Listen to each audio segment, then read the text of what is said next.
నేను సాక్షాత్తు the legend. మీరు హోమియోపతి డాక్టర్ అవ్వాలన్న కోరిక వారిదేనా? అది అమ్మే తోమని చెప్పారు. డాక్టర్ గాలి బాలసుందరరావు గారిని ఉండేవారు.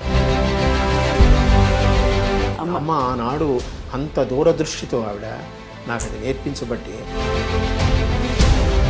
దాదాపు ఒక హీరో హీరోయిన్ కి రావాల్సినంత స్థాయి గుర్తింపు అమ్మకి రావడం, కొన్ని సినిమాలు అంటే గుండమ్మ కథ లాంటి సినిమాలు టైటిల్ రోల్ ఆవిడే. సో ఇవన్నీ మీకు అప్పట్లో తెలిసిందా వారి ఘనత ఏమిటి, ఎంత గొప్పవారిని? అమ్మని అందరు గౌరవిస్తున్నారు, అందరి దగ్గర తీసుకున్న వాళ్ళంతా కుటుంబం. అప్పుడంతా టీం వర్క్ అంటారు సార్. ఆ టీం వర్క్ ఇప్పుడు ఉందో లేదో నాకు తెలియదు. కానీ మీరు అమ్మ చిన్ననాటి సినిమా షూటింగ్ జ్ఞాపకాలు ఏమైనా గుర్తుంటే? జయనుమల్ గారు ఫ్రీక్వెంట్గా అనేవారు, సావిత్రి గారు అనేవారు ఇంతకుముందు, నువ్వు గట్టిగా కొట్టాలి, నా చర్మం ఎర్రబడాలి, అప్పుడే నాకు బ్రహ్మాండమైన యాక్టింగ్ వస్తుంది, లేకపోతే నీకే పేరు వస్తుంది, నాకు రాదు. అంటే అమ్మ దగ్గర దెబ్బలు తినని వ్యక్తి ఒకళ్ళే ఒకళ్ళు నాకు తెలిసి జమున గారు. అమ్మా అన్నయ్య నేను బజార్ వెళ్తున్నా, అక్కయ్యకి చీరలు కొనుక్కొస్తా. అక్కయ్యకి చీరలా? సావిత్రి గారి గురించి అమ్మ బాధపడేవారా? అమ్మ సహాయం కూడా చేసేవాళ్ళు. దాన్ని ఆ చిన్నప్పుడు నేనే తీసుకెళ్ళి ఇచ్చేవాడిని. అదే బాధేస్తుంది సార్, అంత వెలుగు వెలిగి వాళ్ళ చాలా. సావిత్రి గారి విషయంలో అమ్మకి సావిత్రి గారిని అంత కదా, ఆవిడ కూడా చాలా బాధపడేది. ఎందుకు పిచ్చి పిల్ల అలా చేసుకుంది. సూర్యకాంతం గారు బాబావారి భక్తులు కదా? అవును. సో ఎప్పటి నుంచి ఆ భక్తి మీకు తెలిసి, అంటే మీ ఊహ తెలిసి? అమ్మతో వెళ్ళినప్పుడు ఆయన అలా చూస్తూ ఉండి, ఈయన కళ్ళు ఎలా ఉన్నాయి, ఈయన ఇలా ఎందుకు, ఈయన చెల్లో కాంతి ఎందుకు వస్తుంది, అంత కాంతి ఎందుకు ఉంది వీటికి.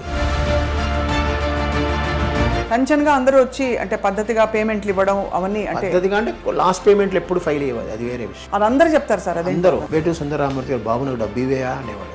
ఏమండి అనేవాడు. వాడు చెక్ ఇస్తాడయ్యా, చెక్ ఇదిగో ఇచ్చాడు చూడు, పోస్ట్ డేట్ వేసి, ఎప్పుడు వస్తుందో నాకు తెలియదు. తెర బయట గలగలగలగా తిరుగుతూ అలా ఇన్ని చేస్తూ నేర్పిస్తూ ఉన్న అమ్మ ఇంకా ఫైనల్ దశలో సార్ కష్టంగా ఉండేదా మనసులో? చాలా. నేను ఏం చేశానో నాకే తెలియదు, నేను ఏమేమి బ్లండర్స్ చేశాను, ఏమేమి తప్పులు చేశాను నాకే తెలియదు. అది పద్మశ్రీ వాళ్ళు రాదు. అందరికీ నమస్కారం. ఇవాళ ఆనందం ఏంటో తెలుసా? నేను సాక్షాత్తు the legend, the one and only Suryakantham garu కట్టిన ఇల్లు ఏదైతే ఉందో, అంటే ఆవిడున్న ఇంటి ముందు ఉన్నాను. సో ఇదే సూర్యకాంత రెసిడెన్సీ అని పైన, అంటే ఇక్కడ ఫ్లాట్స్ కట్టారు ఇప్పుడు. కానీ ఇదే స్థలంలో సూర్యకాంతం గారి ప్రేమ, ఆప్యాయత, గయ్యాళితనం, ఇంకా అనురాగం అన్నీ కూడా ఈ నెలంతా చూసిందనమాట.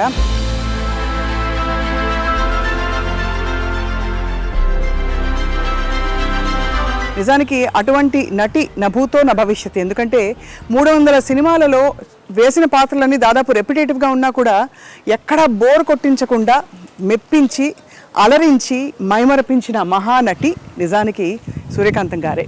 సో వారి కుమారులతో మాట్లాడకపోతున్నాం మనం ఇవాళ. అనంత పద్మనాభమూర్తి గారు హోమియోపతి వైద్యులు. కానీ ఇంకొక విశేషం ఏంటంటే సూర్యకాంతం గారికి గౌరవ డాక్టరేట్ ఇచ్చారు ఒక పాయింట్ తర్వాత. ఆ రోజుల్లో సినిమాకి వచ్చే ముందే, ఆ టైంలోనే మెట్రికులేషన్ వరకు చదువుకున్న తర్వాత she became doctor Suryakantham because of an honorary doctorate conferred upon her అనమాట. సో మరి సూర్యకాంతం గారి జీవిత విశేషాలు తెలుసుకుందావా? అయ్యో అయ్యో అయ్యో అనే ఆవిడ మరి జీవితంలో ఎంత హుందాగా, ఎంత ప్రేమగా ఉండేవారో తెలుసుకుందాం రండి.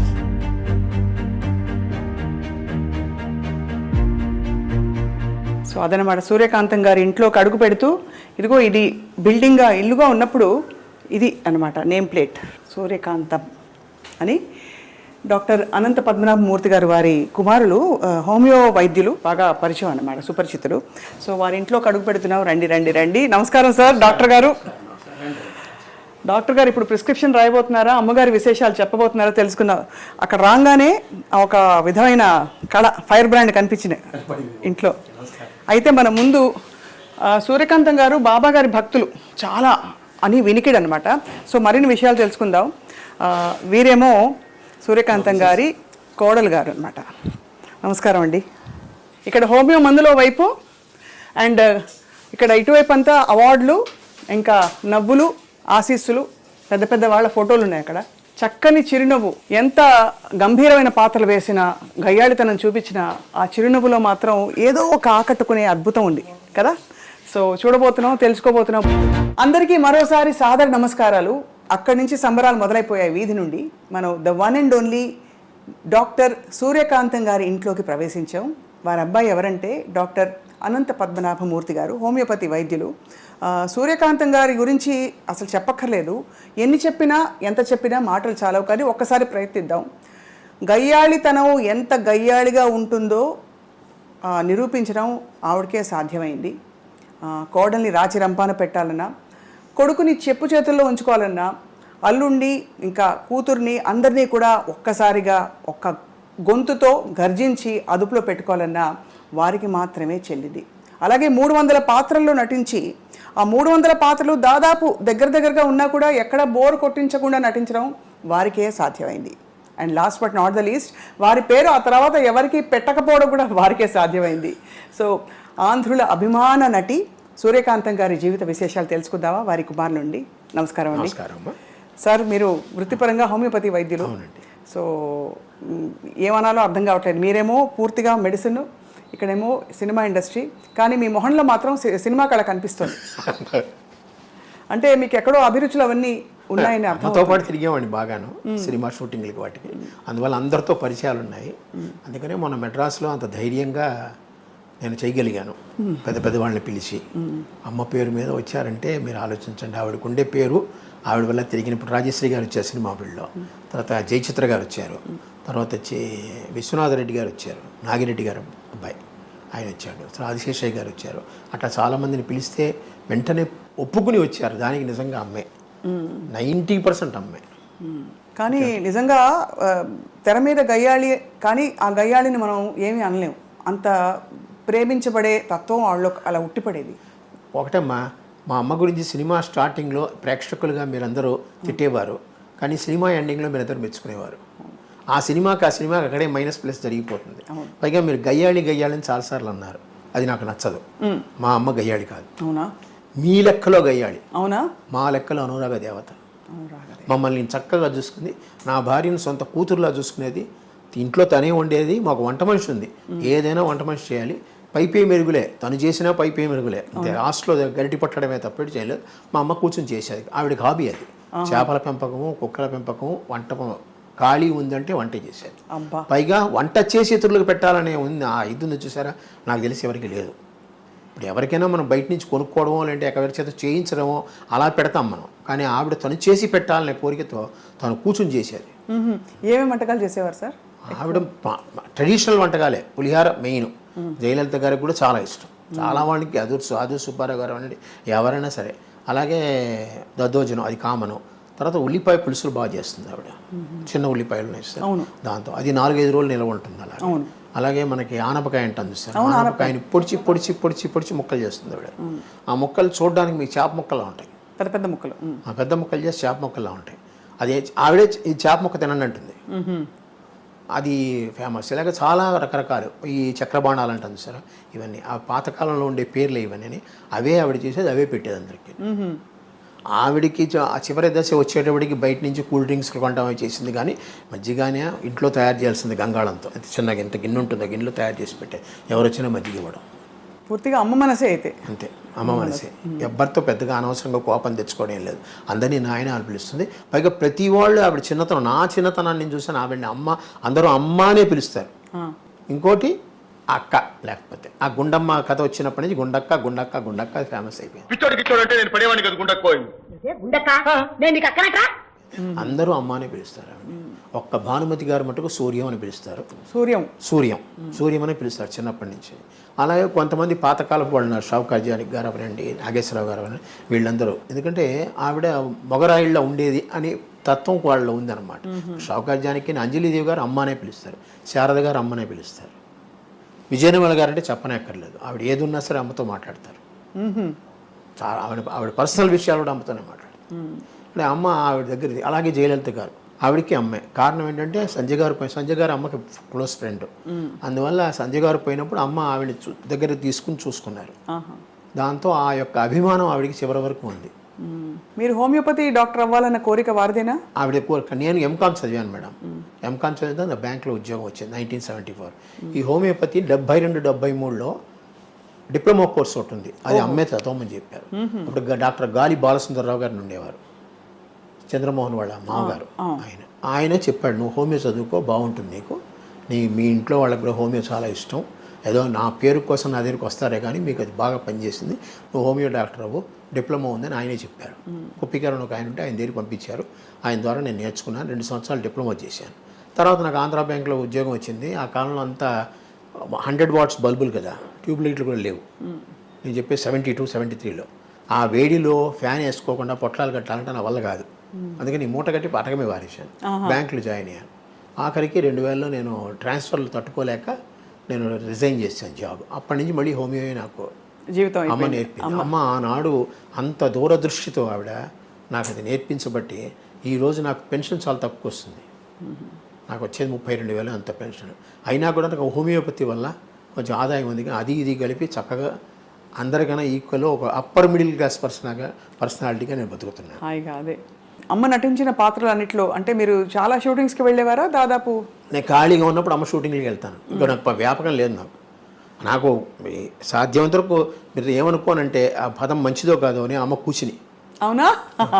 అదే ఆవిడేం చెప్తే అదే అలాగే అన్నీ. ఇప్పటికీ ఆవిడ పద్ధతులు పాటిస్తూనే ఉంటాను. పొద్దున్న 4 గంటలకు లేవడం, ఇద్దరం లేస్తాం. తను తొందరగా స్నానం చేస్తుంది, కొంచెం లేట్గా చేస్తాను అంతే. తను 5కే చేసేస్తుంది, నేను 6:30, 7 గంటలకు చేస్తాను. అది ఆఫ్ లేట్. నా ఖాళీ అయిన పేపర్లు చదువుకుని లేస్తాను అనమాట. అట్లాగా ఆవిడ పద్ధతులు అన్నీ. భోజనం కూడా పొద్దున టిఫిన్ 8:30కి. అప్పుడు మేము సద్యాన్నం తినడమో, వేడన్నం పెట్టుకుని తినడమో, అన్నమే పొద్దున. టిఫిన్ లేవు ఆ కాలంలో, మాకు టిఫిన్ లేవు. మా ఇళ్లలో టిఫిన్లు ఉండవు. ఈ బజ్జీలు, పూరీలు ఇలాంటివి, ఇడ్లీలు ఏమీ ఉండవు. కావాలంటే బయట తినడం ఏమైనా. ఆవిడ అమ్మ పక్కకి బయట ఇష్టం లేదు, బయట తిండి ఏది పడదు. అందుకని అన్నీ ఆవిడే చేసుకుంటుంది, ఆవిడే తింటుంది, ఆవిడే పెడుతుంది. దాదాపు ఒక హీరోయిన్కి రావాల్సినంత స్థాయి గుర్తింపు అమ్మకి రావడం, అలాగే అమ్మగారి పేరు మీదే కొన్ని సినిమాలు అంటే గుండమ్మ కథ లాంటి సినిమాలు టైటిల్ రోల్ ఆవిడే. సో ఇవన్నీ మీకు అప్పట్లో తెలిసిందా వారి ఘనత ఏమిటి, అంత గొప్పవారిని? గొప్పవారని తెలుసు, ఎందుకంటే అందరూ గౌరవిస్తారు. అప్పుడు నాకు గుండమ్మ కథ టైంలో చాలా చిన్నపిల్లవాడిని నేను. అందుకని అమ్మని అందరు గౌరవిస్తున్నారు, అందరు దగ్గర తీసుకున్న వాళ్ళంతా కుటుంబం. అప్పుడంతా టీం వర్క్ అంటారు చూసారా, ఆ టీం వర్క్ ఇప్పుడు ఉందో లేదో నాకు తెలియదు, కానీ అప్పుడు విపరీతంగా ఉంది. అందరూ వాళ్ళెల్లో ఏమైనా ఫంక్షన్లు దొరికితే అందరూ అక్కడ కలవాలి. అందుకనే ఆనాడు మనకి దివిసీమ ట్రబుల్ వచ్చినప్పుడు అంతమంది యాక్టర్లు కలిసి వెళ్ళారు. అవును అవును. మరి అంత టీం ఇప్పుడు దొరుకుతుందా? ఇప్పుడు అందరూ ఎవరికి వారు ఎవరి క్యారవాన్లో వాళ్ళకు ఉన్నాయి. వీళ్ళందరూ చెట్ల కింద కూర్చొని, చెట్ల కింద తిని, చెట్ల కింద ఉండేవాళ్ళు. మేకప్ రూమ్ ఒకటి ఉంటుంది, వీళ్ళందరూ చెట్ల కింద కూర్చొని చెట్ల కిందే ఉండేవాళ్ళు. ఎవరి కుర్చీ వాళ్ళది, కానీ భోజనాలు మటుకు అందరివి. చాలా కష్ట జీవితం ఆ రోజుల్లో. అంటే సినిమా ఇండస్ట్రీ అంటే అనుకుంటాం కానీ చాలా నిజంగా. ఎందుకంటే షెడ్ నుంచి బయటకు వచ్చారనుకోండి, ఉఫ్ అనుకుంటూ వస్తారు, చెమటకి తట్టుకోలేక బయటకు వచ్చి చెట్ల కింద కూర్చునేవారు. ఇప్పుడంతా ఏసీలు పెద్దగా లేవు కదా. అవునవును. ఒక చోట ఏసీ ఉందంటే అందరూ 30 మంది కూర్చునిపోయేవారు లోపల. అలాగా. సో మీరు ఒక్కరే కదా సార్ సంతానం అమ్మకి? అమ్మ నుండి ఒక్కరే పెరగడం మీకు ఎప్పుడైనా అంటే ఎంతో మంది అమ్మ దగ్గర తీసుకుని చదువు చెప్పించారు కదా. అందరితో పరిచయాలు మాకున్నాయి. అందరితో ఎవరు కానీ చాలా అందరికీ. కేసరి స్కూల్ మైలాపూర్ ఉంది చూసారా, అందులోనే మాకు సంబంధించిన వాళ్ళు అందరూ. మీరు అమ్మ చిన్ననాటి సినిమా షూటింగ్ జ్ఞాపకాలు ఏమైనా గుర్తుంటే పంచుకోగలరు? ఎందుకంటే మీరు అంటే మా అందరికీ లెజెండ్స్ అని కనిపించి అసలు ఊహించుకోలేము. అటువంటి వారి మధ్య మీరు పెరిగారు. సో ఆ జ్ఞాపకాలు ఏమైనా గుర్తున్నాయా? ఏదైనా పర్టికులర్ సినిమా షూటింగ్? సావిత్రి గారి టైంలో నాకు అంత ఊహ లేదు. వెళ్ళేవాడిని, చూసేవాడిని, బట్ అంత గుర్తుపెట్టలేదు. బట్ అత్తగారు కొత్త కోళ్ళు, అందులో విజయనిర్మల గారు ఫ్రీక్వెంట్గా అనేవారు, సావిత్రి గారు అనేవారు ఇంతకుముందు, నువ్వు గట్టిగా కొట్టాలి, నా చర్మం ఎర్రబడాలి, అప్పుడే నాకు బ్రహ్మాండమైన యాక్టింగ్ వస్తుంది, లేకపోతే నీకే పేరు వస్తుంది, నాకు రాదు. అలాగే. అంటే అమ్మ దగ్గర దెబ్బలు తినని వ్యక్తి ఒకళ్ళు నాకు తెలిసి జమున గారు. అంటే ఆవిడ ఒక్కతే ఎప్పుడూ ఆ కూతురుగానే వేస్తుంది. అవును. అమ్మా అన్నయ్య నేను బజార్ వెళ్తున్నా, అక్కయ్యకి చీరలు కొనుక్కొస్తా. అక్కయ్యకి చీరలా? కూతురు కొంచెం ఆవిడ కూడా కొంచెం గారాల పట్టి. అలాగే ఈవిడ గారాల పట్టిగానే చూసుకునేది ఆవిడ. అందుకని ఆవిడ ఎక్కడ తప్పేసి మిగతా వాళ్ళందరికీ వాణిశ్రీ అంటే గోరింత దీపం తీశారు. అక్కడ కూడా ఎంత బాధ పెట్టేది. దాదాపు గొప్ప నటీమణులందరూ సూర్యకాంతం గారి చేతిలో నిజంగా దెబ్బలు తిన్న మరి. దెబ్బ కొట్టే అది ఎడం చేత్తో ఎంత విసురుగా వస్తుంది. అప్పుడు తగ్గలకుండానే కొడుతుంది ఆవిడ, కానీ ఆ విసురు తట్టుకోలేరు ఎవరు. మన కుడి చేతికి కూడా అంత బలం లేదు, ఆవిడ ఎడం చేతికి అంత బలం ఉంది. Left hander basically left hander ఆవిడ. అన్నీ ఒక సంతకం మటుకు తెలుగులో పెడుతుంది. లెఫ్ట్ హ్యాండ్ రాయగలదు ఆవిడ, సంతకంలో తెలుగు నేర్చుకుంది. అలాగే భానుమతి గారి ఇంటికి మీరు వస్తూ పోతూ ఉండేవారు? చిన్నప్పుడు వస్తే పోతే ఉండే, ఆవిడ ఇక్కడికి వస్తూ ఉండేది. ఇదే ఇల్లు ఇండిపెండెంట్ హౌస్ అప్పుడు ఇండిపెండెంట్ హౌస్. మూడు ఇది అమ్మగారు ఎప్పుడు కట్టించారు? 1956లో మేము చిన్న ఇల్లుగా కొన్నామమ్మా. ఇది యాక్చువల్గా స్పేస్ ఎక్కువగా ఉంది, కొనుక్కుని అప్పుడు మేము మెల్లిమెల్లిగా డెవలప్ చేసుకున్నాం. పక్కన గదులన్నీ వేసుకుని 1956లో మేము వచ్చాము ఇక్కడికి. అమ్మ పోయేంత వరకు ఇది ఇండిపెండెంట్గానే ఉంది.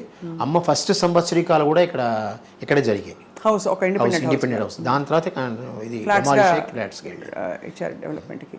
అమ్మగారి నటన చూసి మిగతా వాళ్ళు సహ నటీనటులు ఏమనుకునేవారు అంటే, ఎందుకంటే అంత సహజంగా నటిస్తారు, ఇలా స్క్రీన్ మీదకి రాగానే ఆవిడ బాడీ లాంగ్వేజ్ అంతా నాకు తెలిసిన బాగా వచ్చింది. నాకు తెలిసినంత వరకు చాలామంది నువ్వు కొంచెం తగ్గితే నేను మాట్లాడతాను, నాకు వినపడుతుంది అన్న ఫీలింగ్లు నేను విన్నాను. అంటే ఎలాగా? ఎందుకంటే ఈవిడ వాగ్దాటికి కొట్టిపారేస్తుంది అనమాట. ఏదొచ్చినా కూడా ఆ సీన్లో ఈవిడే డామినేటింగ్. ఆ సీన్లో ఇంకోళ్ళకి రావాలంటే గ్యాప్ ఉండదు. పైగా ఈవిడేం డైలాగులు కొత్తగా చెప్తుంది. మీరు రాసిన డైలాగులు కన్నా కొత్తగా చెప్తుంది. పైగా డైరెక్టర్ ఆవిడ వదులుతాడు ఏదైనా అంటే కొంచెం ఇంప్రూవైజేషన్ చేసుకోవడానికి. అది బాగుంది చేసేయమంటాడు. అందుకనే చేసే. ఇప్పుడు చాలామంది చక్రపాణి గారు లాంటి వాళ్ళందరూ అమ్మ చెప్పడం ఏంటంటే, చాలామంది ఆత్రేయాత్రిగా ఆవిడికి డైలాగులు ఎందుకే 2 ముక్కలు రాస్తే మిగతా అంతా చెప్పేస్తుంది. అనిపోతుంది. ఇటు వచ్చి ఆ క్యారెక్టర్ నేములు పేర్లు చెప్పాలి. క్యారెక్టర్ పేర్లు చెప్తే ఆవిడ ఆ ధాటిలో కొట్టుకుని వెళ్ళిపోతుంది. మా అందరికి పదే పదే మళ్ళీ మాట్లాడేది అది. ఏవే టిఫిన్ చేసావా? ఆ పిలుపులోనే ఉందమ్మా. అది ఒక విధమైన అథారిటీ కాకుండా ఆప్యాయత కూడా అందులో ఉంది. అవును, అథారిటీ ఆప్యాయత రెండూ ఉండి అంటే ఒక్కొక్క మూమెంట్ లో ఆవిడకి ఏమన్నా మళ్ళీ ఆవిడ సింహం కంటే తగ్గిందంటే తెర మీద అది చూడలేరు, ఎవరు తట్టుకోలేరు. సూర్యకాంతం గారికి ఎవరికైనా ఏదైనా అవ్వచ్చు, కానీ ఆవిడకి చిన్న ఈగ కూడా అది చెప్పాను.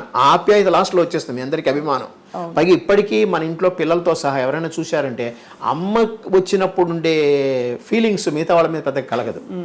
అది నేను మొన్న కాకినాడ వెళ్ళాను చూడడానికి. అంటే కాకినాడలో కూడా ఒక ఫంక్షన్ చేద్దామని ఒక ఐడియా. అక్కడికి వెళ్ళినప్పుడు అందరూ ఎలా చూశారంటే నేను ఎవరో వాళ్ళకి తెలీదు. నాకు కాకినాడకి సంబంధం లేదు, చిన్నప్పుడు ఇప్పుడు పుట్టాను అంతే తప్పితే. కానీ వెళ్ళిన వెంటనే అంత అభిమానం. అమ్మ సూర్యకాంతం గారు మేము చేస్తాం, మేము చూస్తామని ముందుకు వచ్చినారు చూసారా. అంత ఒక చిన్న సైజు ప్రవాహం 40-50 మంది వచ్చారు నా దగ్గర. కంటే మీరు ఆలోచించు. అందరూ పెద్ద పెద్ద డాక్టర్లే. అవును, ఆ మెమరీస్ అలాంటివి. పై 30 ఏళ్ళు అయిపోయిన తర్వాత చాలామంది అంటారు అమ్మగారికి పద్మశ్రీ రాలేదు మీకు ఏమన్నా. నాకు దాని మీద సంబంధం లేదు. 30 ఏళ్ళు అయింది ఆవిడ పోయి. ఇప్పటికీ ఆవిడ గురించి ప్రజల హృదయాల్లో చెరగని ముద్ర. అది పద్మశ్రీ వాళ్ళు రాదు. ఊరికే పక్కన నేమ్ బోర్డు పక్కన పెట్టుకోవడానికి ఒక డిసిగ్నేషన్ లాగే అది. అవును, కానీ వారి జీవితంలో వచ్చిన పాత్రలు కావచ్చు, జీవితంలో వచ్చిన సంఘటనలు, అనుభూతులు అన్నీ కూడా ధైర్యంగా ఫేస్ చేశారా? ఎప్పుడైనా కష్టపడ్డారా? కానీ భయం ఎక్కువ.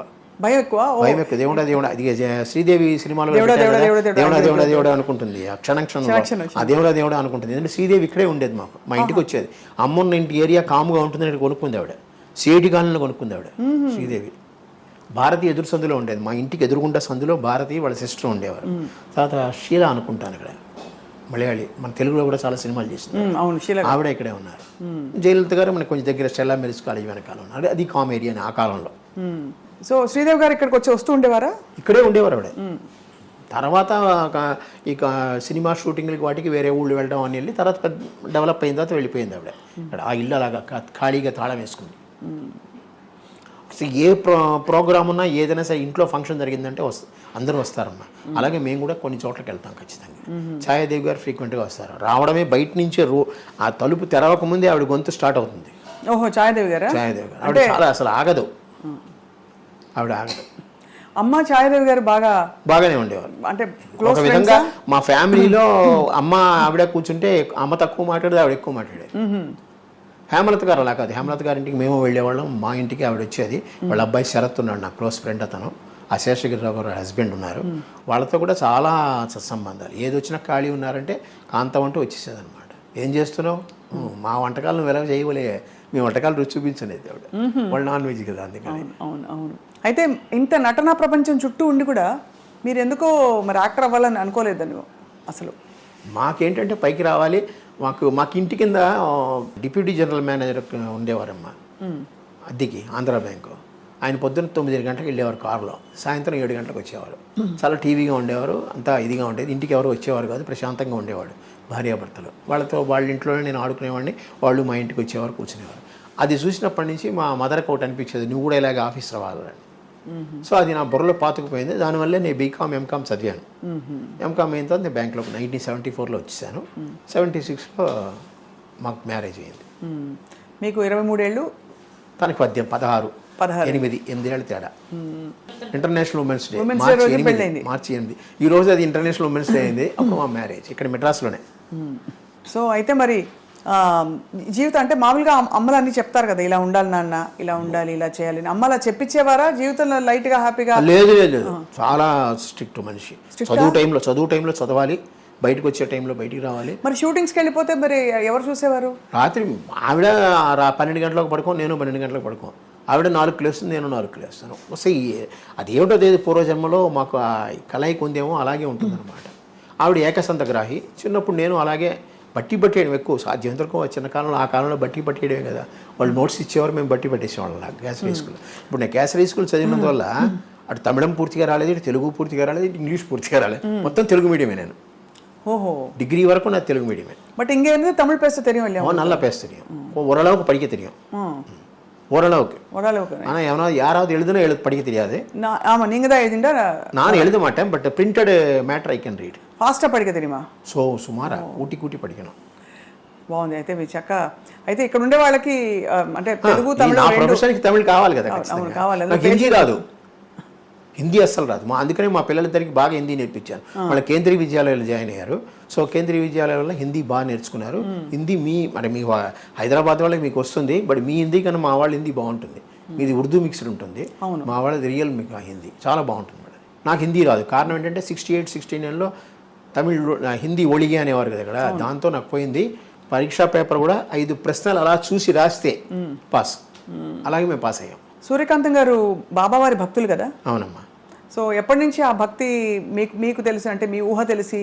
నాకు తెలిసి నా 12-14 ఏట వేసుకోండి, 50, 65, 66. నా డిగ్రీ కాదు, నా ఎస్ఎల్సి వచ్చే టైంకి అమ్మతో వెళ్ళినప్పుడు ఆయన అలా చూస్తూ ఉండి, ఈయన కళ్ళు ఎలా ఉన్నాయి, ఈయనకి ఇలా ఎందుకు, ఈయన చెన్లో కాంతి ఎందుకు వస్తుంది, అంత కాంతి ఎందుకు ఉంది వీడికి, ఈయన మాటల్లో చూస్తే ఇంతమంది ఆ కుక్కి కూసుకుపోయి గదిలో కూర్చునేవారు. అట్లాగా కలిసారా ఎప్పుడైనా? స్వామి దర్శనం ఇచ్చారు కదా. అంజలిదేవి గారు కూడా చాలా భక్తురాలు. చాలా. అంజలిదేవి గారు, జానకి గారు, ఈవెన్ జమున గారు కూడా బాబా భక్తులే. వీళ్ళందరూ కలిసే వెళ్తారు. నాకు కేవీ కృష్ణకుమారి గారు ఉన్నారు, డాక్టర్ కేవీ కృష్ణకుమారి. ఆవిడ సాలిడ్. కానీ ఏమన్నా అమ్మకి మీకు తెలిసిన స్పిరిచువల్ ఎక్స్పీరియన్సెస్ ఏమైనా అయ్యాయండి? అంటే ఆవిడకి ఏదో కష్టం వస్తే ఆవిడ తలుచుకుంటుంది అంతే.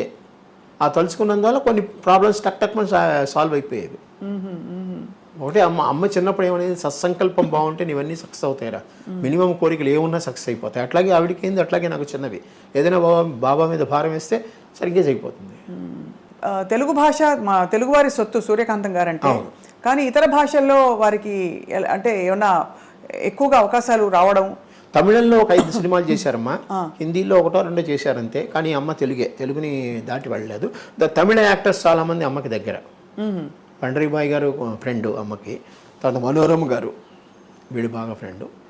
శివాజీ గణేశన్. ఆ కాలంలో ఏంటంటే వాహిని స్టూడియో అంతా షెడ్లు, ప్రసాద ఏవిఎం స్టూడియో. ఏవిఎం స్టూడియోకి వెళ్ళాం అనుకోండి, 4-5 షెడ్లు పక్కనే ఉంటాయి. దాంట్లో తెలుగు సినిమా అవుతుంది, దాంట్లో తమిళ సినిమా షూటింగ్ అవుతుంది. ఈ షూటింగ్ వల్ల ఏంటంటే దగ్గర ఉంటాం, మేము ఖాళీగా ఉంటాం కదా. అందువల్ల ఇందులోంచి అమ్మ షార్టింగ్లో నేను అందులోకి వెళ్ళేవాడిని. నగేష్ నాకు బాగా నేనంటే ఇష్టం. రాజుబాబు గారికి, నగేష్కి నేనంటే ఇష్టం. నగేష్ ఎప్పుడొచ్చి జబ్బట్టుకు పోయేవాడు, జబ్బట్టుకు తీసుకుపోయాడు. వాడు ఆనంతే, పోలాం అనేవాడు. వాడు కొడుకు పేరు ఆనంద్, అందుకని అనంతాన్ని పట్టుకుపోయేవాడు అనమాట. పట్టుకుపోయి అందరినీ పరిచయం చేసేవాడు. అదంతా ఉంది. అలాగే అందువల్ల శివాజీ గణేశన్ అంటేనే ఎంజీఆర్ అన్న ఇష్టం నాకు. వాళ్ళ సినిమాలు బాగా చూస్తాను. అందువల్ల వాళ్ళతో కొంచెం పరిచయం కలిగింది నాకు. ఎప్పుడైనా వస్తే పలానా వాళ్ళ అబ్బాయి అని చెప్తే ఎన్నో పంటారని అనిపేవాడు అనమాట. అల్లాపడి అనేవాడు. అట్లాగా కొంచెం అమ్మ వల్ల నాకు చాలా మందితో పరిచయాలు బాగా వచ్చాయి.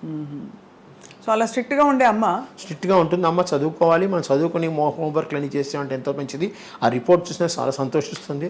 ఆ రోజు పెద్ద తీసుకెళ్ళి వుడ్లాండ్స్ హోటల్లో పార్టీ ఇస్తుంది. ఓహో. ఆవిడ పెద్దగా తింది ఏదండి కాంజీవరం ఇడ్లీ, అలా ఇంకా 2-3 ఉన్నాయి, అలాంటివే తింటుంది. అయినా మాకు పార్టీ ఇచ్చేది. ఎవరైనా ఫ్రెండ్స్ని పిలిచి మా ఫ్రెండ్స్ని కూడా తీసుకెళ్ళి, అంటే ఇంట్లోనే చేస్తే ఎందుకని బయట తీసుకెళ్ళి చేద్దామని చేసేది. మాకు వెళ్ళే 2 హోటల్స్ అమ్మ వెళ్ళేది ఏంటంటే వుడ్లాండ్స్, దాశప్రకాష్.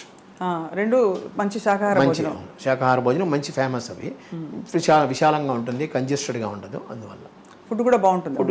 అప్పుడు దాస్ ప్రకాష్ ఐస్ క్రీమ్స్ కూడా వచ్చాయి కదా sir. Das Prakash famous for ice creams. So అలా మరి అంటే ఒకవైపు ట్రెడిషనల్గా తెలుగింట ఉండే పద్ధతులు పాటింపులని ఉంటూ ఇంకోవైపు సినిమా గ్లామర్, సినిమా ప్రపంచం, అందరూ అగ్రతారలు, ఇక్కడ పెద్ద పెద్ద కార్లు, పార్టీలు ఇవన్నీ ఉంటాయి కదా.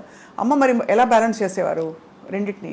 అక్కడ కాల్ షీట్ మాకు మా అసిస్టెంట్లు లేరు మా ఇంట్లో. మాకు పేరుకు మేనేజర్ ఉంటారని అకౌంట్స్ రాయడం మనకే.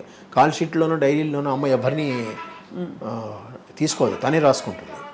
నేను పెద్దవాడిని ఇంతో ఆ డైరీలన్నీ నేను రాసేవాడిని. ఎవరో అని మీరు పలానా ప్రొడ్యూసరు, పలానా డైరెక్టరు, పలానా ప్రొడక్షన్ నెంబర్ను పేర్లు కొంతమంది పెట్టేవారు. Production number so and sir Radhakrishna, producer Radhakrishna గారు, అట్లాగే అన్నీ అనమాట. టెన్షన్గా అందరూ వచ్చి అంటే పద్ధతిగా పేమెంట్లు ఇవ్వడం అవన్నీ అంటే పద్ధతిగా అంటే లాస్ట్ పేమెంట్లు ఎప్పుడు ఫైల్ అయ్యేది, అది వేరే విషయం.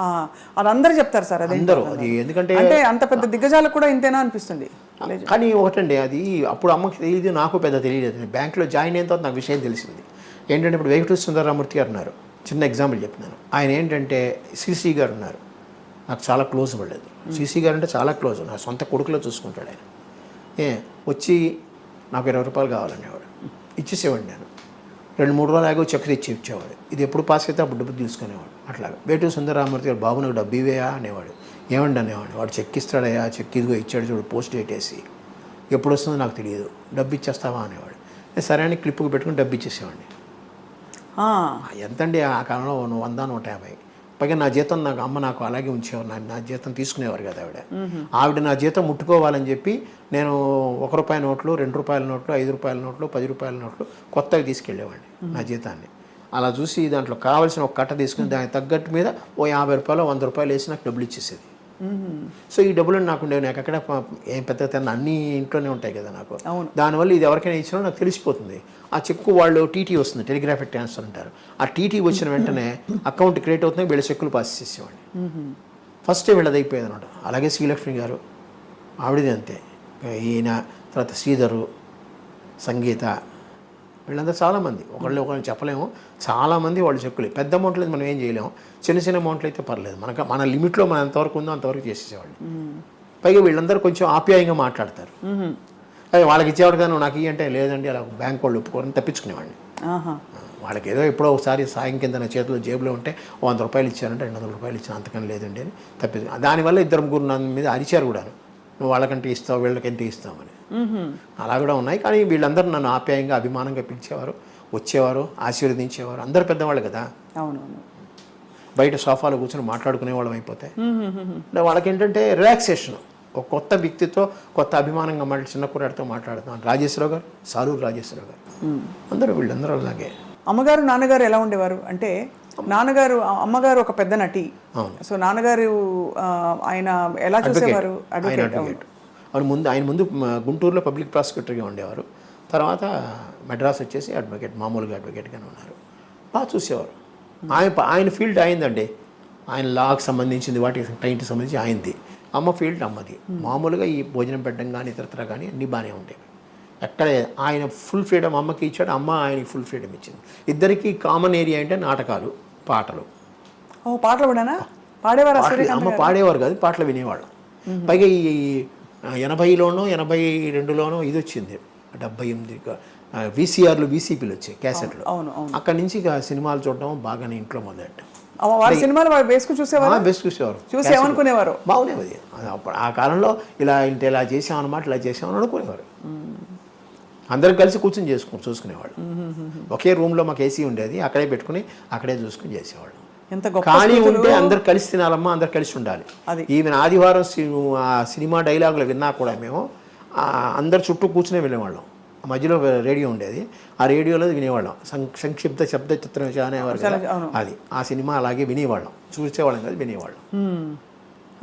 ఆకాశవాణితో చాలా అనుబంధం ఉంది కదా? ఉంది, అనుబంధం. అంటే నాటకాలు వేశారా? రేడియో నాటకాలు కొన్ని వేశారు, స్పీచ్లు కొన్ని ఇచ్చారు అమ్మ. దాని వెతికాను నేను, కొన్ని దొరికాయి, నా పుస్తకంలో కూడా రాశాను నేను, కొన్ని దొరకలేదు మాకు. మనకి ఆడియో రికార్డింగ్స్ ఉన్నాయా సార్? లేదు, అసలు ఆ ఒక్కటే ఉంది, ఆడియో కాదు, వీడియోనే ఉంది. ఆకాశవాణి వాళ్ళు చేశారు, ఏం చేశారు, విజయ్ దుర్గ్ గారు పంపించారు. ఆ కాఫీ కప్పు పెట్టేసి వెళ్తుంది, ఇదే మంచం మీద అక్కడ మా ఫ్రంట్ రూమ్లో ఉండేదన్నమాట. ఆ అమ్మాయి ఏమో ఇలా బోర్లా పడుకుని పుస్తకం చదువుతూ కూర్చుంది, కాలు పైకి ఎత్తి పెడుతుంది ఇలాగా. అప్పుడు కాఫీ కప్పు తెచ్చి దాన్ని పెట్టేసి అత్తగారిని అంటారు, చూడు కాఫీ ఇచ్చాను, కాఫీ కూడా ఇవ్వలేదా అంటారు అని చెప్పి దాన్ని పెట్టేసాను. చచ్చిపోతే ఆ పిల్లల్ని తీయండి, తీగిపోయి వెళ్ళిపోతుంది. సో మంచి చమత్కారి అమ్మ చమత్కారి కదా, చాలా బాగుంది. కానీ ఇంత మంచి అమ్మ తెరపై తెర బయట గలగలగలగా తిరుగుతూ అలా ఇన్ని చేస్తూ నేర్పిస్తూ ఉన్న అమ్మ ఇంకా ఫైనల్ దశలో సార్ కష్టంగా ఉండేదా మనసులో? చాలా. నేనేం చేశానో నాకే తెలియదు, నేను ఏమేమి బ్లండర్స్ చేశాను, ఏమేమి తప్పులు చేశాను నాకే తెలియదు. అట్లా ఒక సంవత్సరం పాటు పిచ్చి పట్టిన బండిలో తిరిగేవాడిని. పాపం ఏమైంది సార్? యాక్చువల్లీ ఏం లేదు, కారు విరగడం ఒకటి, అమ్మపోవడం ఒకటి, ఇవన్నీ అయ్యేటికి కొంచెం ఈ ముళ్ళపూడి రమణ గారు పాపం వచ్చేవారు పదరప ఇంటికి, ఆయనే వచ్చేవారు పాపం. ఆయన మొదటి నుంచి బాపు గారి దగ్గరికి ఆయన ఎప్పుడైనా వచ్చేవారు, కానీ బాపు గారి దగ్గర నేనే వెళ్ళేవాడిని. కానీ ముళ్ళపూడి వెంకటరమణ గారు అప్పుడప్పుడు వచ్చి పలకరించి ఏమిటి ఎందుకు ఇలా ఉన్నావు అలా ఇలా అనేవారు. నేను బ్యాంక్కి వెళ్తున్నాను సంతోషించేవాడు, పోనీ రొటీన్లో పడ్డాడు కదా అని. తర్వాత మళ్ళీ బ్యాంక్ మానేసానంటే కొంచెం కంగారు పడ్డాడు, ఏం చేస్తావు నువ్వు బ్యాంక్ మానేసావు అని అడిగాడు. మనకుండే జీతాలే కదా ఎలా ఇలా అంటే, లేదంటే హోమియోపతిలో ఏం వస్తుంది అట్లా ఇట్లా. తర్వాత నేను కొంచెం పాపులర్ అయ్యేటోడికి కొంచెం ఆయన సంతోషించాడు. ఇలాంటి అమ్మని కోల్పోవడం చాలా ఏమో, మాలాంటి అమ్మ ఇంకెవరికి ఉండదు. ఒక యాంగిల్లో అంత పేరు ప్రఖ్యాతులు నిజంగా నేషనల్ వైడ్ తెలుగు వాళ్ళు ఎక్కడెక్కడ ఉన్నారో అక్కడంతా అంత పేరు ప్రఖ్యాతులతో ఆవిడ ఉంటే, ఆవిడకి ఉత్తరాలు వస్తూనే ఉంటే వాటికి సమాధానాలు రాసేవాడిని, నేనే రాసేవాడిని. అమ్మ చెప్పేది ఏమొచ్చాయి ఉత్తరాలు, అభిమానం గురించి రాసేవాడు. దాంట్లో ఇదయ్యారు ఇలాగ ఫోటో పంపించాలంటే నేనే ఆ ఉత్తరం ఇది చేసి మామూలుగా పంపించేవాడిని అంతా. అట్లాగా కొన్నాళ్ళు అయ్యి ఆవిడ రాసుకోలేని పరిస్థితి వచ్చేటప్పటికి ఆవిడ డైరీలు నేను రాసేవాడిని, ఎవరెవరు అడుగుతున్నారు, ఎవరెవరు ఇచ్చారు, ఎవరు చెక్ ఇచ్చారు అంతా అనమాట. అలాగా చాలా చక్కగా ఆవిడ లైఫ్లో పొద్దున్నీ సాయంత్రం ఆవిడ లేకపోయేటోడికి ఏమీ లేదు. తర్వాత బ్యాంక్లో పడ్డా కూడా ఇంటికి వచ్చేవాడికి వెళితే ఆ అమ్మాని పిలుచుకుంటూనే ఉండమే. అందుకనే దీన్ని పిలవడం కూడా అమ్మ ఏ పేర్లు పెట్టి పిలిచేందో అందరినీ, ఇంటి ఇల్లాలా అట్లాగా కొన్ని పేర్లు పెట్టి దీన్ని పిలిచేవాడిని. సినిమాలో ఉండే రకరకాల పేర్లు, రంగమ్మ, గంగమ్మ, అమ్మకి ఏమేమి పేర్లు ఉన్నాయో ఆ పేర్లని పెట్టి దీన్ని పిలిచేవాడిని. ఇంటి ఇల్లాలు ఎక్కడ ఉన్నాయంటే పాపం వచ్చేది పాపం. అట్లాగా కొన్నాళ్ళు ఆ విధంగా గడిచిపోయింది. అంత కొంచెం కొంతకాలం ఉండాల్సింది సార్ అమ్మ, ఉంటే బాగుండేదండి. నాకు ఇంకో ఆ విషయంలో వెళ్ళిపోయారు అంత తొందరగా. ఆవిడ కిడ్నీకి ఫెయిల్యూర్ అయింది, డయాబెటిక్. అమ్మకి ఏంటంటే ఎక్కువ నెయ్యి అలవాటు, ఫ్రైడ్ అన్నీ, ఉడకేసినవి ఏది ఇష్టం లేదు ఆవిడకి. అన్నీ ఫ్రైగా ఉండాలి, స్పైసీగా ఉండాలి, నెయ్యి ఎక్కువ అలవాటు.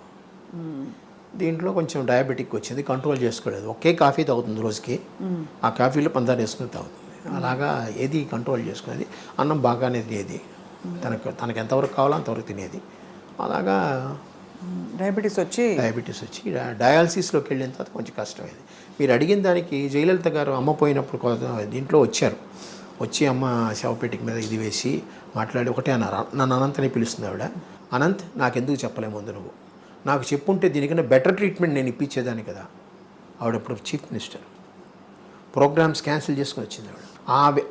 అమ్మ పోవడం ఒక మాట, ఆవిడ అన్న మాట 2-3 నెలలు నాకు తిరగబట్టింది నిజంగా. ఆవిడకి ఇచ్చుండి మరి చీఫ్ మినిస్టర్ హోదాలో కూడా ఏది హాస్పిటల్లో చేయించేదో కదా.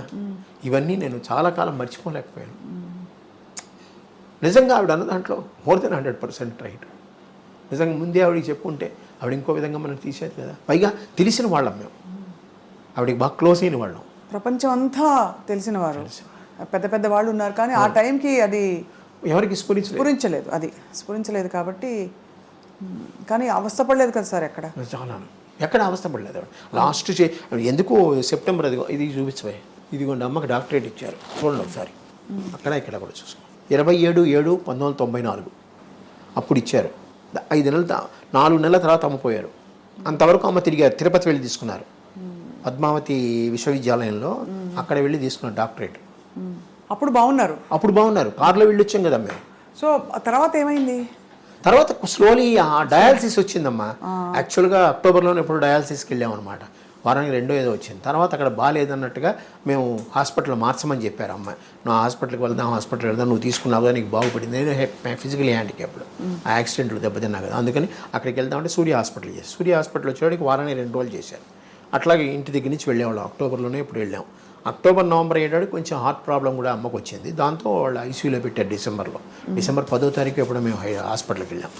అక్కడి నుంచి అలాగా అయిపోయింది. కానీ వీళ్ళందరూ రాధాకుమారి గారు కానీ, ముళ్ళపూడి వెంకటరమణ గారు కానీ, వాళ్ళ మిసెస్ గారు, వాళ్ళ తాలూకు వాళ్ళు అందరూ, సినిమా వాళ్ళు ఇక్కడ ఉన్న వాళ్ళందరూ హాస్పిటల్కి వచ్చి చూసిన వాళ్ళే. హాస్పిటల్లో ఎన్ని రోజులు ఉన్నారు సార్? హాస్పిటల్లో 11 రోజులు 12 రోజులు ఉన్నారు. 12 రోజులు ఉన్నారు. కానీ ఈ వార్త వినగానే అందరూ అందరూ వదిలైపోయి ఉంటారు. అందరూ అయిపోయారు. అది పైగా రాత్రి అమ్మ 9:15 ఎంతకో పోయారు. అప్పుడు వెంటనే రమణ గారే వచ్చి ఎంవిఎస్ ప్రసాద్ గారు ఒక ఆయన ఉన్నాడు, ఆయన చెప్పిన వెంటనే ఆయనే త్రూఅవుట్ పేపర్స్ అన్నీ వచ్చేసినట్టు చేశారు. వచ్చారు జనాలు, కొంతమంది యూట్యూబ్లో చూసాను, ఎవ్వరు రాలేదు, ఒక్కళ్ళే కూర్చున్నారు, మేము ముగ్గురమే ఉన్నాం అలా అన్నట్టుగా ఏదో యూట్యూబ్లో వచ్చాయి. కానీ అది కాదమ్మా, ఆ రోజు అందరూ వచ్చారు. ఇంకా శారద గారు వచ్చారు, జీవరలక్ష్మి గారు వచ్చారు, వాణిశ్రీ గారు వచ్చారు, అందరూ వచ్చి చూసి వెళ్ళారు. మీ పాత్రికేయులు ఎంతోమంది వచ్చారు. అంటే ఎందుకు అనిపిస్తుంది అంటే సార్, అంత వైభవంగా జరిగినప్పుడు మెడ్రాస్లో ఉన్నంత వరకు అందరూ వచ్చారమ్మా. అయితే శ్మశానానికి తీసుకెళ్ళేటప్పుడు 7 మంది 8 మంది వెనకాల వచ్చారు, ఎవరు సినిమా వాళ్ళు. ఎన్టీ రామారావు గారితో అక్కినేని నాగేశ్వరరావు గారితో చాలా బాగుంది. ఎన్టీ రామారావు గారు వస్తానని చెప్పి ఆయన కోసం నేను మధ్యాహ్నం వరకు ఉంచాను. సడన్గా ఆయనకి ఏదో ప్రోగ్రామ్ వచ్చిన తర్వాత అటు డైవర్ట్ అయ్యారు ఆయన. అందువల్ల రామారావు నాగేశ్వరరావు గారు ఏదో బయట ఊళ్ళో ఉన్నారు కానీ రాలేకపోయారు, ఫోన్లోనే చెప్పారు నాకు. నేను అది మేము జీర్ణించుకోలేని ఇది యాక్చువల్గా. అలాగే చివరి వరకు చెప్పారు కదా, 4 నెలల ముందు ఆవిడ డాక్టరేట్ కోసం మేమందరం తిరుపతికి కారులో వెళ్ళామంటే మీరే ఆలోచించండి. మరి మీరు స్టేజ్ ఎక్కాలి కదా, కింద తీసుకోకూడదు, స్టేజ్ కూడా మెల్లిగా పట్టుకుని ఎక్కి అక్కడ కూర్చొని తీసుకుంది ఆవిడ. టైం అలాగా. ఎంత వయసు సార్ అమ్మకి అప్పుడు? అప్పటికి 70 ఏళ్ళు అవుతాయమ్మా. 70 ఏళ్ళు మరి ఎంత? 24, 94. 24 అక్టోబర్లో పుట్టారు. కనీసం ఇంకో 15 ఏళ్ళు, ఇంకో ఈజీగా 10 ఏళ్ళు ఉండేది ఆవిడ. ఆవిడకుండే ఆ క్యాలిబర్కి ఇది దీనికి ఆవిడ ఉండేది. ఎందుకంటే విల్ పవర్ ఎక్కువ వీళ్ళందరికీ. సావిత్రి గారి గురించి అమ్మ బాధపడేవారా అప్పట్లో? అంటే అమ్మ సహాయం కూడా చేసేవాళ్ళు. దాన్ని ఆ చిన్నప్పుడు నేనే వెళ్ళి తీసుకెళ్ళి ఇచ్చేవాడిని చాలా వరకు. ఎందుకంటే అందరూ సహాయం చేశారు, అమ్మ కూడా తన వరకు తను సహాయం చేసేది. సావిత్రి గారు కదా సార్? సావిత్రి అవి చెప్పకూడదు ఇప్పుడు జనరల్గా అసలు. అదే బాధేస్తుంది సార్, అంత వెలిగి వాళ్ళ చాలా. సావిత్రి గారి విషయంలో అమ్మకి సావిత్రి గారిని అంత కదా, ఆవిడ కూడా చాలా బాధపడేది. ఎందుకు పిచ్చి పిల్ల అలా చేసుకుంది, పిచ్చి పిల్ల అలా ఇలాగే ఉంటుంది, పిచ్చి పిల్ల అలా చేసుకుంది. పొదుపు గురించి ఏం నేర్పించారు సార్ అమ్మ? ఆవిడే పొదుపు, జనరల్గా ఆవిడే చాలా వరకు పొదుపు. చీరలు నగలు అవి అనవసరంగా కొందు, మంచిగా కొనుక్కుంటుంది, అనవసరంగా కొందు. ఆవిడ నగలు కొనుక్కుంది తన కోసం కాదు, ముందు ఒకసారి నగలు కొని పెట్టేసుకుంది అంటే అవి పర్మనెంట్, దానికి మార్చేది ఏమి ఉండదు. సినిమాల్లో షూటింగ్లో కూడా అవే చీరలు అవే. ఏమైనా 1, 2 మటుకి ఆ షైనీగా ఉండాలంటే వాళ్ళు ఈ చీరలు ఇచ్చేవారేమో. అంటే సినిమా షూటింగ్లకి వాళ్ళు ఇస్తారు కదా, వాళ్ళు ఇస్తారంటే షైనీగా ఉండాలంటే. లేకపోతే జనరల్గా బొట్టు పెట్టినప్పుడు అదేంటి మంచి మనసుల్లో పంచదార వేస్తుంది సరే, ఆ టైంలో అంత అమ్మసేరే అంతే. నాకు గాజులు ఎప్పుడు తీదు అంతే. అంటే ఈ విధవ ఇది బొట్టు లేకుండా ఉంటుంది, అలాంటప్పుడు తీసి దాచేదేమో కానీ ఏమీ లేదు. అప్పటికీ ఆ గాజులు ఏమైనా ఉంటే నా జేబులో పెట్టి జేబుకు పిన్నేసేది, జేబులో పెట్టి జేబుకు పిన్నేసేది. పైగా ఇక్కడ జేబులు కుట్టించేది మాకు చిన్నప్పుడే. అదేదో టికెట్ ప్యాకెట్ అని అంటారు, మాకు పెద్ద జేబులే కుట్టించేది. ఏమైనా ఉంటే దాంట్లో వేసేది. నేను అక్కడే ఉంటాను కదా, అందుకని. అవును, కాపలా అంటే మీకు మీ దగ్గర ఉంటే భద్రంగా ఉంటాయి. భద్రంగా నేను ఒక చోట కూర్చుంటే ఎక్కడికి వెళ్ళను కదా, ఇటు అటో వెళ్తాను. కానీ పైగా అందరూ అమ్మకి తెలిసిన వాళ్ళు, ఈవెన్ లైట్ బాయ్స్ చిన్నవాళ్ళు అందరూ అమ్మకి తెలిసిన వాళ్ళే, అమ్మ దగ్గర తిన్నవాళ్ళే. అందుకని ఎవ్వరు ఏమీ చేయరు.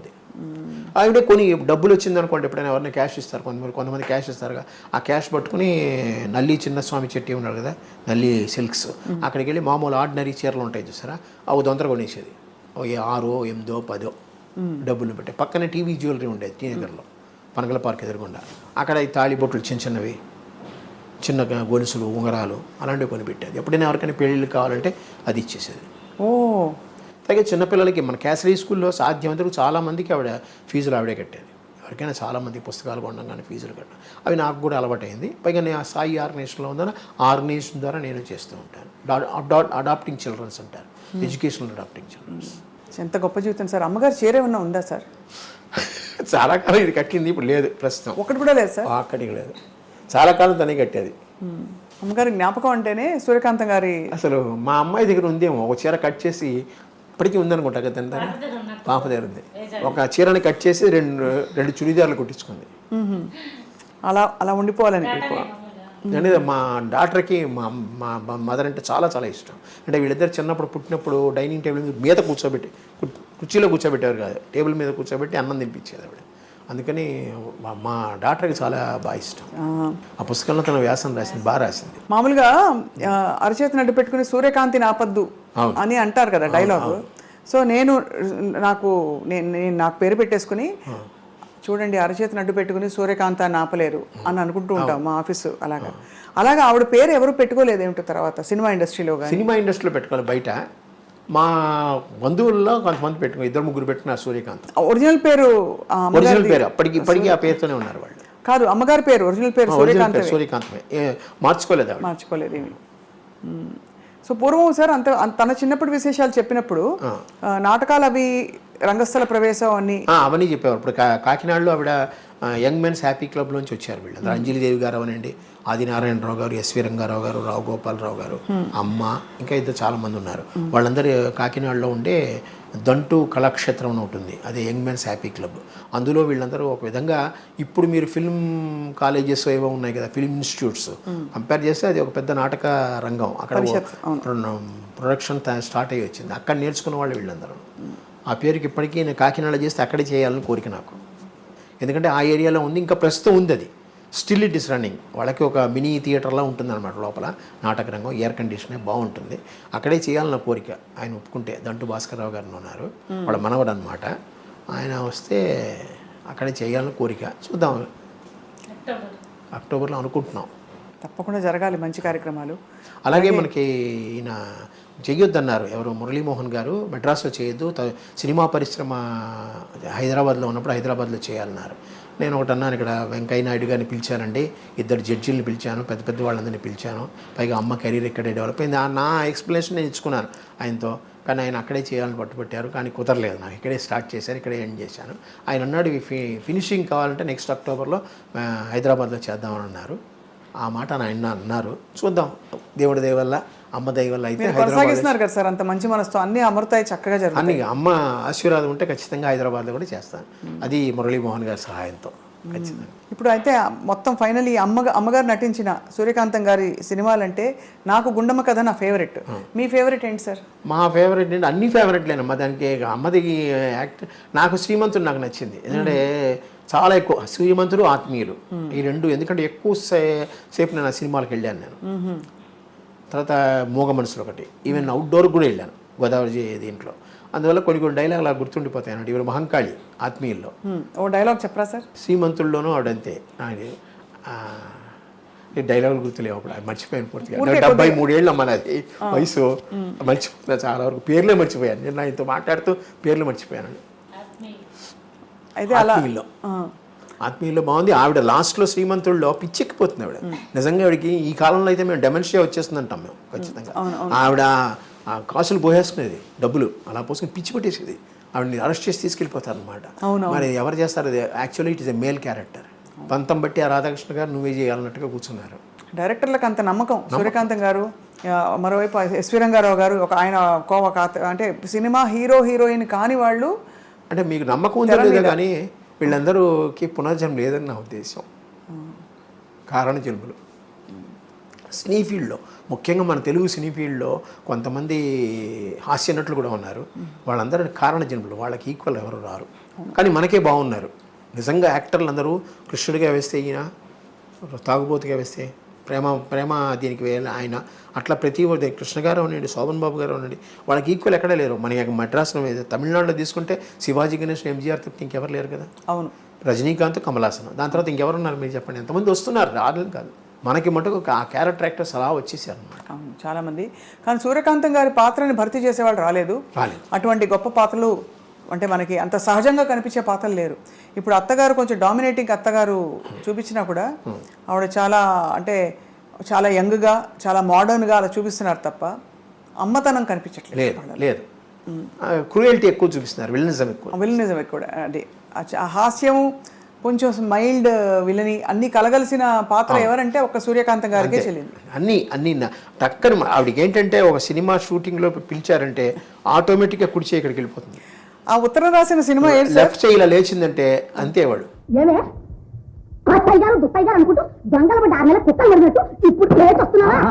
ఈ రెండు ఆ ముక్కు తిప్పడం కానీ, కళ్ళు తిప్పడం కానీ, మాట విరుపు కానీ, అవన్నీ టకటక వచ్చేస్తాయి ఆవిడకి. So entire her body will act. అదేం సినిమా సార్? ఏంటది ఉత్తరం ఏదో వచ్చింది ఇంగ్లీష్లో చదువు అంటే మై డియర్ నా ప్రియమైన ప్రియాన అంటుంది అని డియర్ అంటే దుప్పి కాదు ప్రియమైన దుప్పి అంటే నా ప్రియాన కాదు నాథాన అని. అసలు ఒక్కొక్క రిమార్కబుల్, చాలా రిమార్కబుల్. సూర్యకాంత్ గారికి వేరే ఇతర హాబీస్ ఉండేవా సార్? చేపల ట్యాంకులు, చేపలతో చూసుకుంటుంది. 4 ట్యాంకులు ఉంటాయి ఇప్పుడు లేవు మా ఇంట్లో. ఎందుకు ఇష్టం సార్ చేపలు? చేపలు ఆవిడ చేపలు క్లీన్ చేసుకోవడం, చేపలతో ఆడుకోవడం. కుక్కలు 3 ఉండేవి మాకు. అల్సేషన్కి ఒక బయట కట్టేసేవాడు ఎక్కువ. పొమరీన్ డాగ్ ఒకటి, డాషన్ డాగ్ ఒకటి ఉండేది. ఆ 2 ప్లస్ వంట, ఈ 3. ఆవిడకి ఇంకేం లేదు, పుస్తకాలు చదువుకోవడం. పెద్ద హాబీ పుస్తకాలు చదవడం. ఆ పుస్తకాలు చదువుతూనే రాత్రి వరకు ఉంటుంది. ఆవిడ చదివినంతకాలం చదివిన తర్వాత నా చేత చదివించుకునేది. అలాగే రోజు పుస్తకం చదువుతూ ఆవిడ నిద్ర చిన్న సైజు గురకు వచ్చిందంటే పుస్తకం మూసేవాడిని. అట్లాగా నేను చెప్పానుగా, పొద్దున్న లేచినప్పటి నుంచి అమ్మతోనే నాకు ఇది ఏదో ఒకటి, ఏ పుస్తకమైనా సరే. అలాగే ఎద్రపుండి సులోచన గారు, మాదిరెడ్డి, వీళ్ళందరూ చాలామంది మన ఇంటికి వచ్చేవారు, మాట్లాడేవారు. అవన్నీ ఉన్నాయి. వాళ్ళతో కొంచెం పరిచయాలు ఉన్నాయి నాకు. నీ పేరే పెట్టాను రా అనంతని జీవన తరంగాల్లో, 2వ కొడుక్కి అని చెప్పింది ఆవిడ. చెప్పేవారు. చాలా great life sir. Malathi Chandrarao అమ్మకి ఇంకొక హాబీ వాచీలు ఎక్కువ. వాచీలు అంటే చాలా ఇష్టం, ఉంటూనే ఉంటుంది ఆవిడ. అలాగే కళ్ళజోళ్ళు మారుస్తూనే ఉంటుంది ఆవిడ. కార్లు ఒకటి. ఆ కార్ల గురించే చాలా చోట్ల యూట్యూబ్లో ఆవిడ కార్ల బిజినెస్ చేసిన, కార్ల బిజినెస్ చేయలేదు. ఆవిడ ఫారెన్ కార్లు కొనుక్కుంటుంది. ఈ మధ్యలో స్టేట్ ట్రేడింగ్ కార్పొరేషన్ ఒక ఆయన ఉంది, ఆయన సర్వేశ్వరరావు గారు ఒక ఆయన ఉన్నాడు, దానికి మేనేజరు.